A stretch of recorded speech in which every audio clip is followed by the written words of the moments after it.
So in the previous video you have seen how to prepare your nodes to set up the cluster using kubeadm. Now let's have a look at kubeadm itself. To start with, we are going to set up the control node. Let me just summarize on the important parts. First, you need to make sure that swap is disabled on all of the nodes.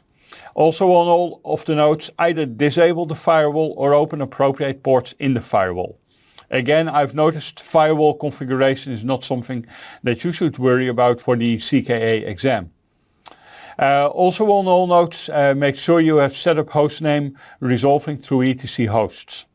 The nice thing is that these three things have already been taken care of by the scripts that you've run in the previous video. And that means that you are now ready to run kubeadm init, which will initialize the cluster. This is something that you will do as a root user on a control node.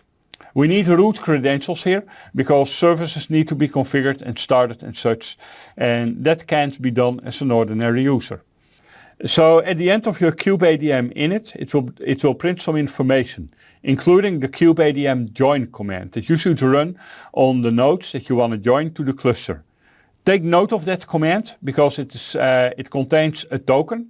This token is dynamically generated and you need that exact token to join the other nodes to the cluster. At the end of the procedure after running kubeadm init, you also need to create the client configuration file.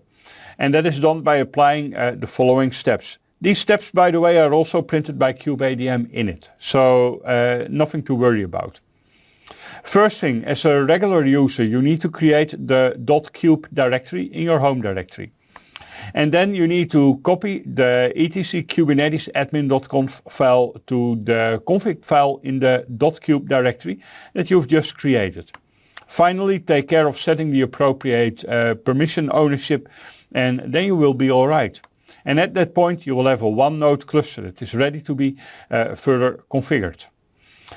In order to verify that, you can type kubectl cluster info. And kubectl cluster info will show you the basic cluster information. Another useful command is kubectl get nodes, which at this point will give you a not ready status. That is normal at this stage because we need some further configuration, which I'll cover in the next video. But first, let's have a look on how to run kubeadm init to set up the base cluster. So kubeadm init is what we are going to do first.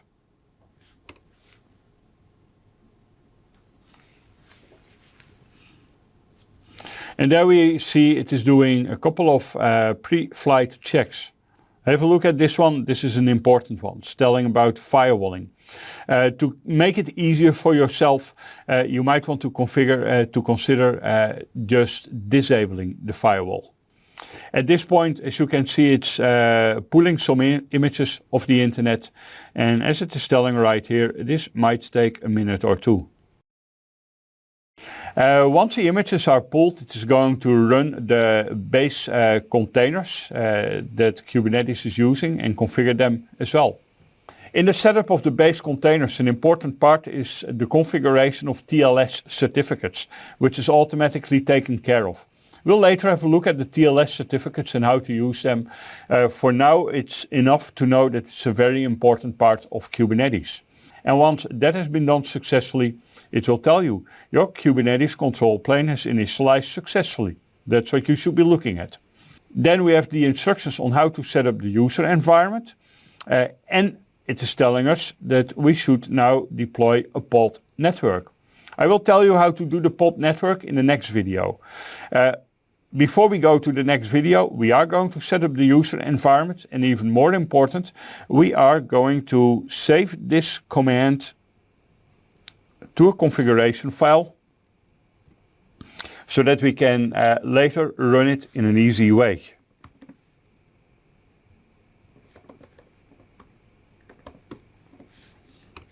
I'm making it a shell script, but that doesn't really matter what you make out of it, as long as you keep this discovery token.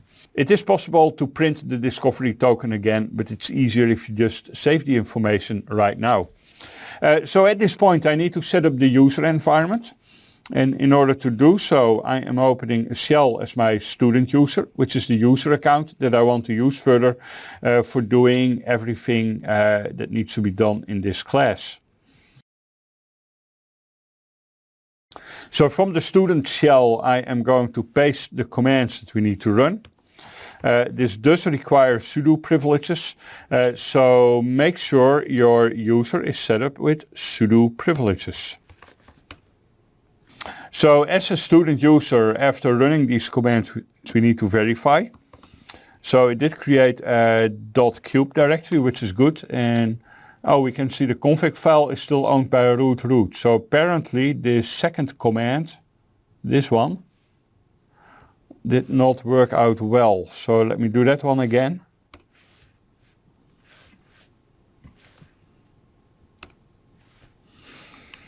And let's verify again. Now we can see that the config file is owned by student. Otherwise the student user would have a config file which the student user cannot read.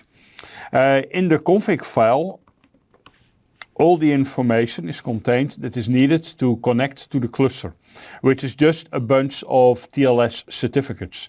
We'll have a closer look at this configuration file later. For now, we are just going to use it.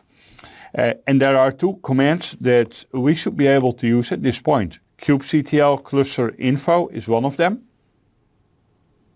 Oops, that has a dash. And that is telling us that the Kubernetes master is running and kubedns is running. That's good enough for now. I also want to show you kubectl get nodes. kubectl get nodes is giving us one node, and this one node is in a status of not ready. The role is master. We can see the age, we can see the current version of Kubernetes.